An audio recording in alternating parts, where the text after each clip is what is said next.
વડોદરા જિલ્લા કલેક્ટર કચેરી ખાતે જિલ્લા સંકલન અને ફરિયાદ નિવારણ સમિતિની બેઠક યોજાઈ હતી. દર્ભાવતીના ધારાસભ્ય શૈલેષ મહેતા દ્વારા પોતાના મત વિસ્તારના વિવિધ પ્રશ્નો અંગે રજૂઆત કરી હતી. વડોદરા જિલ્લાના વિકાસ કાર્યોને વધુ ગતિ આપવા તેમજ નાગરિકોના પ્રશ્નોના સમયસર અને અસરકારક ઉકેલ માટે જિલ્લા કલેક્ટર અનિલ ધામલિયાની અધ્યક્ષતામાં કલેક્ટર કચેરી ખાતે જિલ્લા સંકલન અને ફરિયાદ નિવારણ સમિતિની બેઠક યોજાઈ હતી. આ બેઠકમાં પાદરાના ધારાસભ્ય ચૈતન્યસિંહ ઝાલા, વાઘોડિયાના ધારાસભ્ય ધર્મેન્દ્રસિંહ વાઘેલા, સાવલીના ધારાસભ્ય કેતન ઇનામદાર તેમજ ડભોઈના ધારાસભ્ય શૈલેષભાઈ મહેતા ઉપસ્થિત રહ્યા હતા.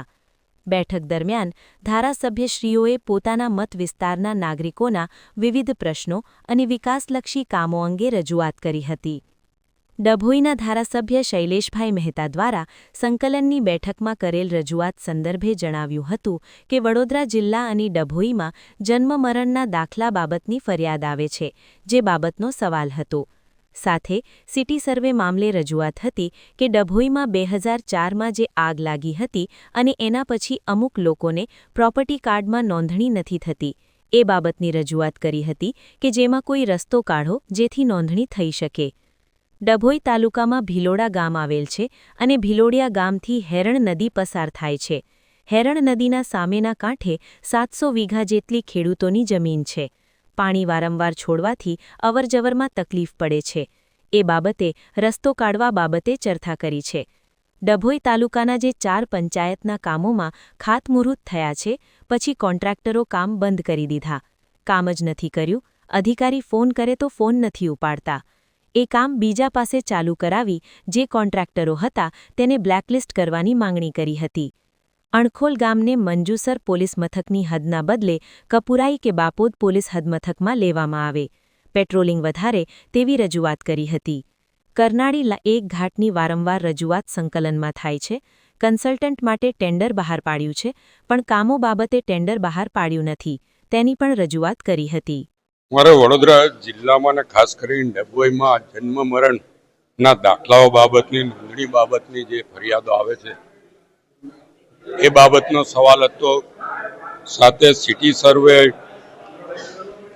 ડભોઈમાં 2004માં જે આગ લાગી હતી ને એના પછી અમુક લોકોની પ્રોપર્ટી કાર્ડમાં નોંધણી નથી થતી, એ બાબતની રજૂઆત કરી છે કે ભાઈ એમાં કંઈક રસ્તો કાઢવો પડે કે જેથી એ લોકોની નોંધણી થઈ શકે.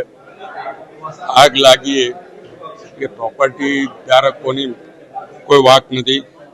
ડભોઈ તાલુકામાં ભિલોડિયા ગામ આવેલું છે અને ભિલોડિયા ગામથી હેરણ નદી પસાર થાય છે. હેરણ નદીની સામેના કાંઠે 700 વીઘા જેટલી ખેડૂતોની જમીન છે. પાણી વારંવાર છોડવાથી એ લોકોને અવરજવરમાં તકલીફ પડે છે અને 20 કિલોમીટર સુધી ફરીને એમને સામે કાંઠે જવું પડે એમના ખેતરોમાં.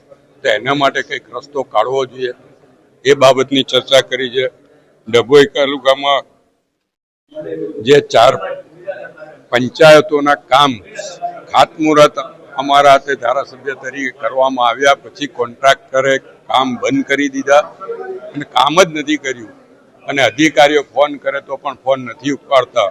એ કામો બીજા પાસે ચાલુ કરાવીને જે કોન્ટ્રાક્ટર હતા એને બ્લેકલિસ્ટ કરવા જોઈએ એવી અમારી માંગણી છે. અને કલેક્ટરે પણ કીધું છે કે આવા કોન્ટ્રાક્ટરો પર પગલાં લેવા જોઈએ કે જેથી કામ બંધ ના કરી દે. એ જ રીતે અણખોલ અમારા વિસ્તારમાં આવે છે, જે શહેરની નજીક છે, પણ એ મંજુસર પોલીસ સ્ટેશનમાં એ ગામને લીધું છે. ત્યારથી ત્યાં ઘણા પ્રશ્નો છે. ચોરીના બનાવો બને છે, છેડતીના બનાવો બને છે. ત્યાં ડીમાર્ટ આવેલું છે, ત્યાં બહેનો ખરીદી કરવા જાય છે ત્યારે લાઇટો નહીં હોવાથી ઘણી મુશ્કેલીઓ પડે છે. એ બાબતની રજૂઆત કે મંજુસરને બદલે એને કપુરાઈ કે બાપોદ પોલીસ સ્ટેશનમાં લેવામાં આવે અને ત્યાં આગળ પોલીસનું પેટ્રોલિંગ વધારવામાં આવે જેથી ચેન સ્નેચિંગના એ બધા બનાવો જે બન્યા છે ના બને.